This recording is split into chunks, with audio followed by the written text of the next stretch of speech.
Okay, so I want to share a little tidbit of advice. As some of you know, I posted on my community tab on YouTube asking for prayers for my mother. My mom had to have another surgery, and a little over a week ago now. And yesterday, the 16th, was her birthday.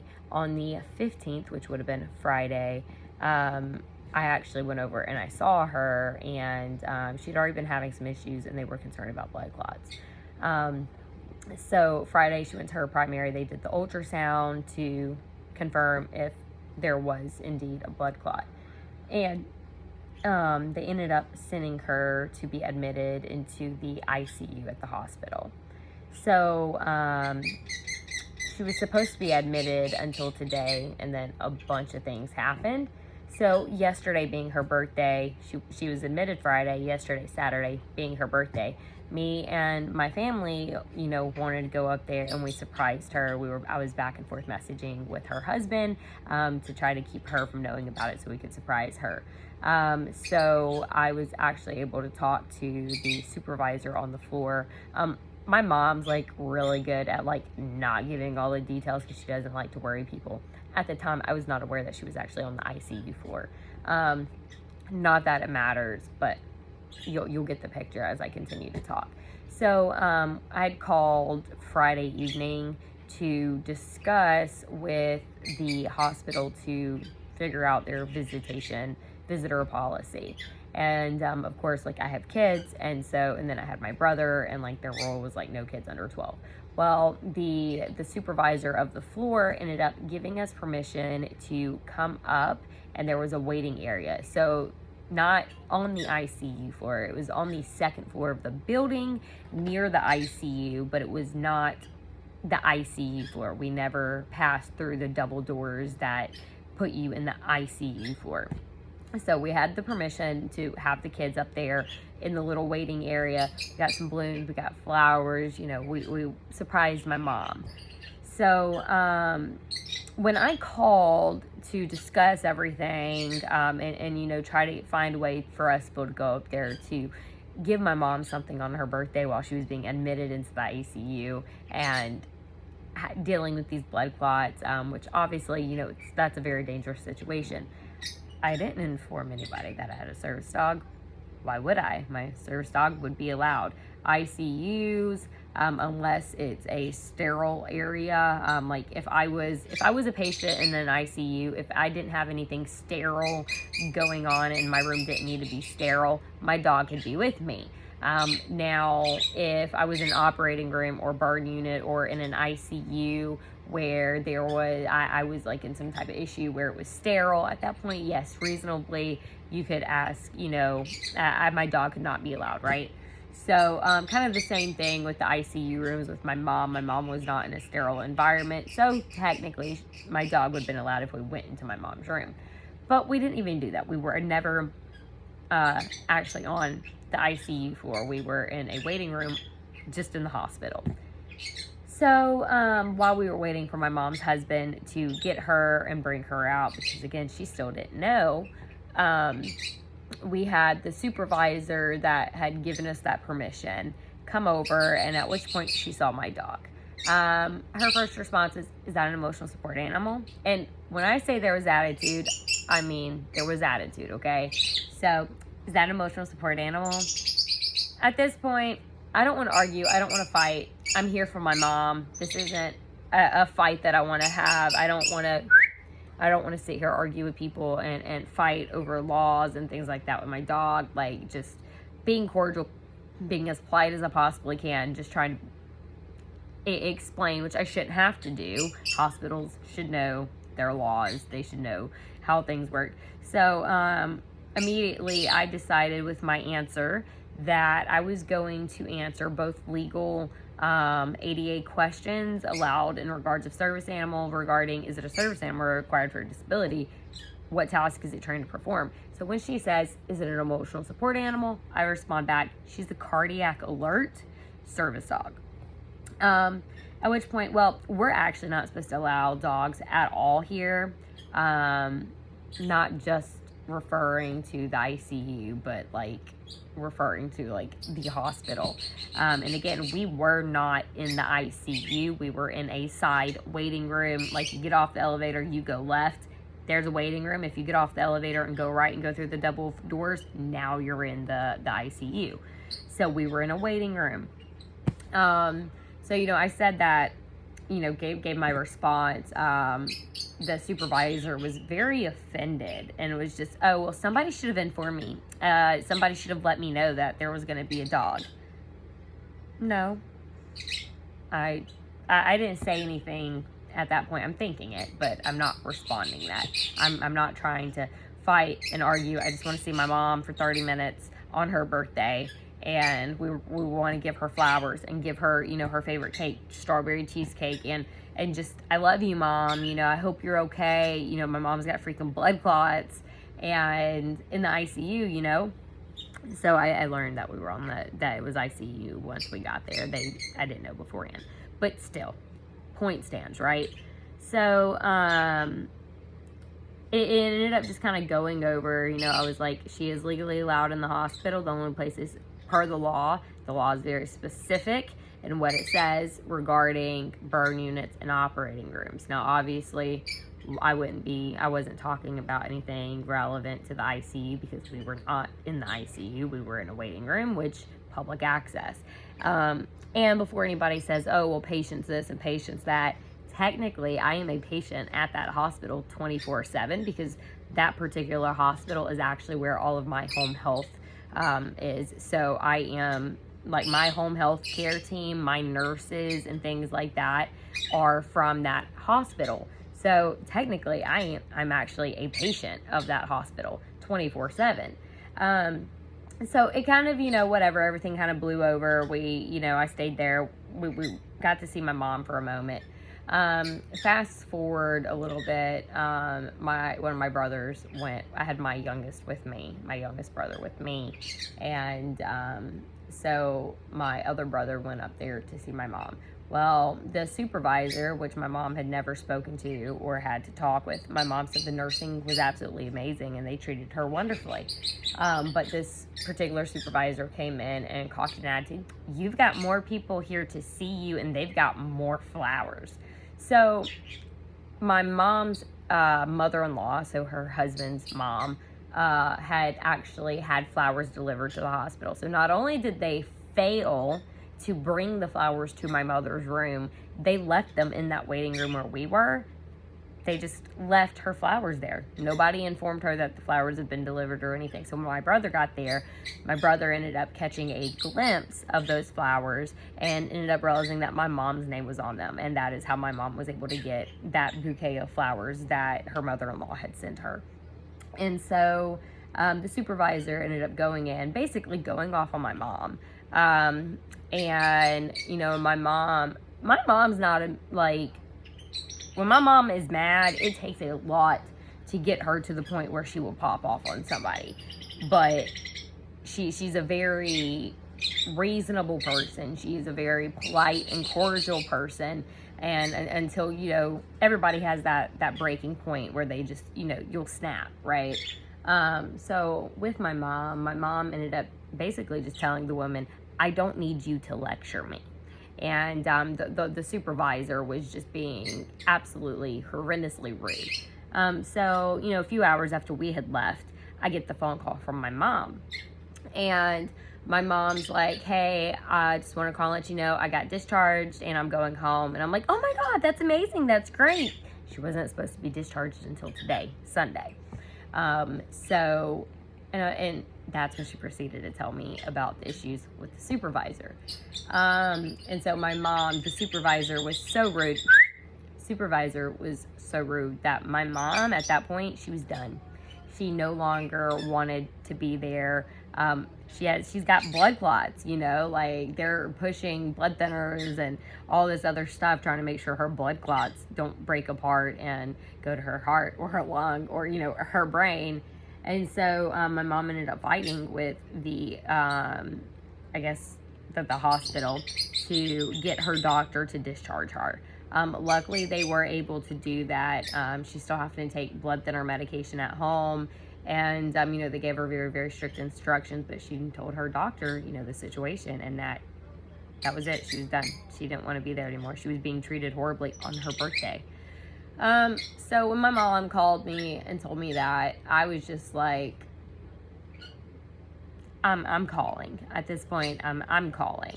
My mom didn't want to make the call. My mom did thank me for making the call because the whole situation did need to be reported. My mom even thought it was ridiculous when, about the way they acted over Maya. And, my mom is very, very supportive when it comes to me being disabled and having a service animal. She's very supportive with that. And my mom has learned the laws, and she will actually educate people.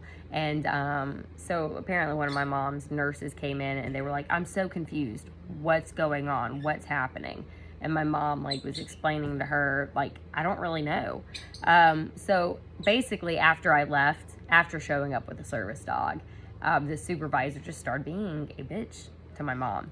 So I got in touch with the hospital and I was like, I want to speak to whoever is over the hospital, the entire hospital. I want to speak to your main, the main person, the big person, everybody's boss, the person who is over everything in the hospital. I got that number and I left a message. So the supervisor has been reported. And when I left this voicemail, and this is something that I feel like, sadly, I shouldn't have to pass this information along to help other service dog handlers, but there is a time and a place to inform facilities that you are traveling with a service animal to make your access easier.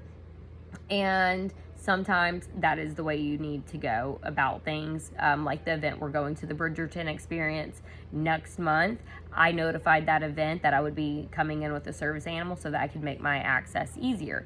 Now, when I go to a hospital and I know that we're going to be in a waiting room, I'm not going to notify anybody. So the supervisor's point was, somebody should have told me that you were traveling, that you had this dog and that this dog was going to be here. Very rude.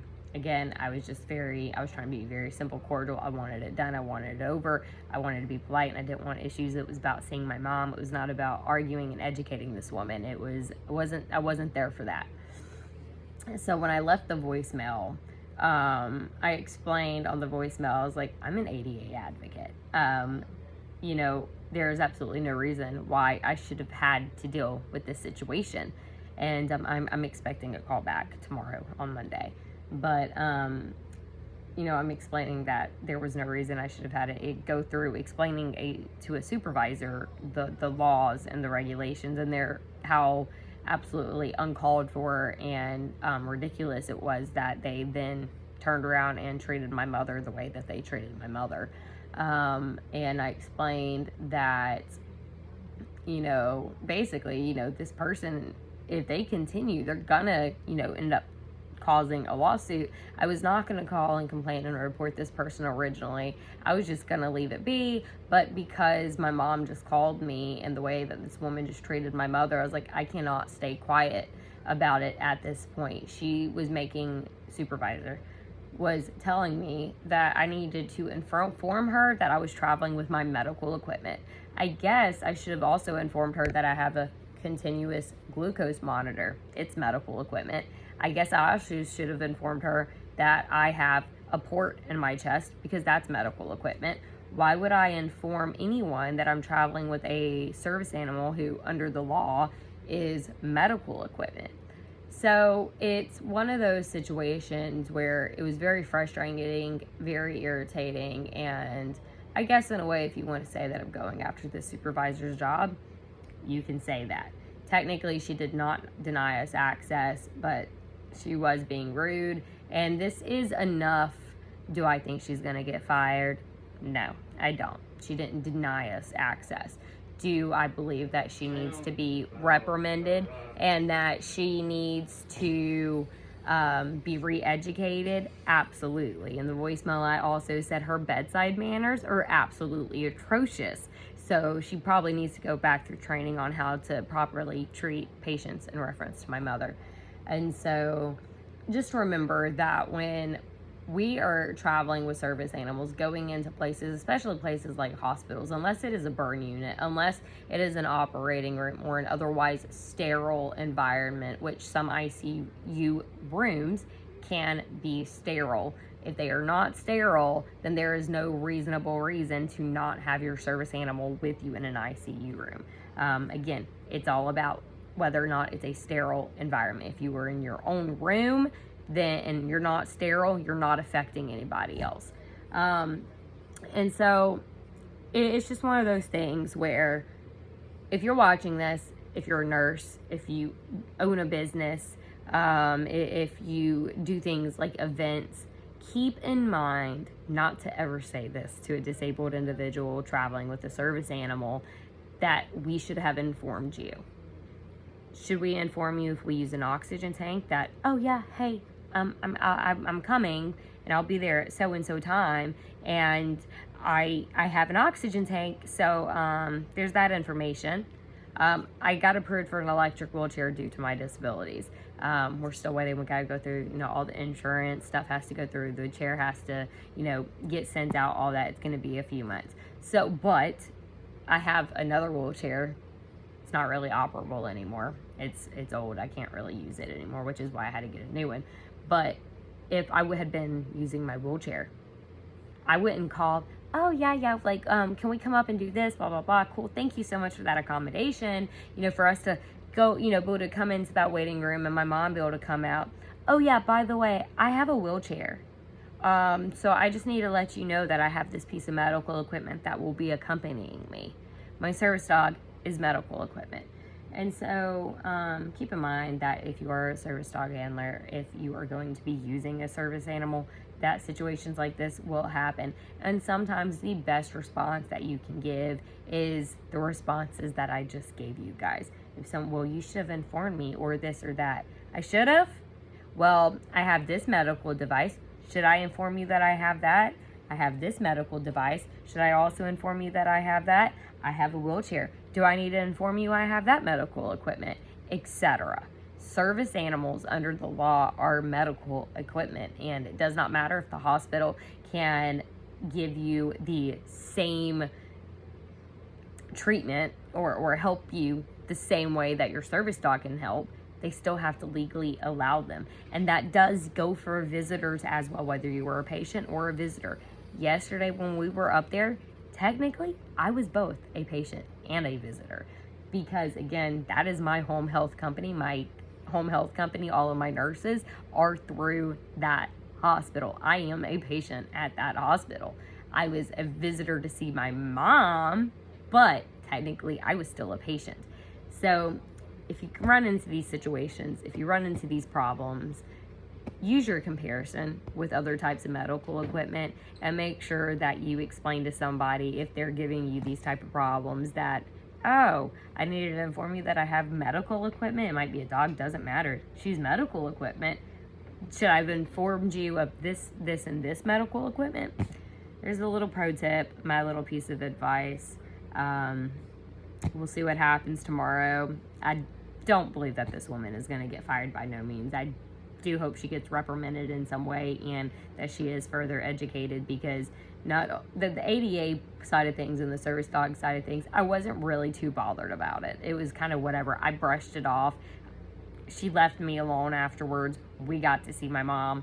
That was the point. I wasn't going to call, but when I hear that phone call from my mother, that same woman ended up going into my mother's room. My mom that entire time had not ever seen that woman, had not spoke to that woman. After I left with my service dog, and my mom even made the comment of, oh, I believe it's absolutely because of the dog. She's upset and pissed off about the fact that the dog was here. And my mom was not saying that in a mean way. My mom knows how Maya helps me. She knows the accommodation Maya, gives me. And my mom will fight with me tooth and nail. She was making that reference just in the woman, in regards to the woman. So, for my mom to even realize that and have to feel that way, that this woman is only acting this way because she's mad about the fact that, you had your dog here and that she couldn't do anything about it or whatever, that doesn't matter.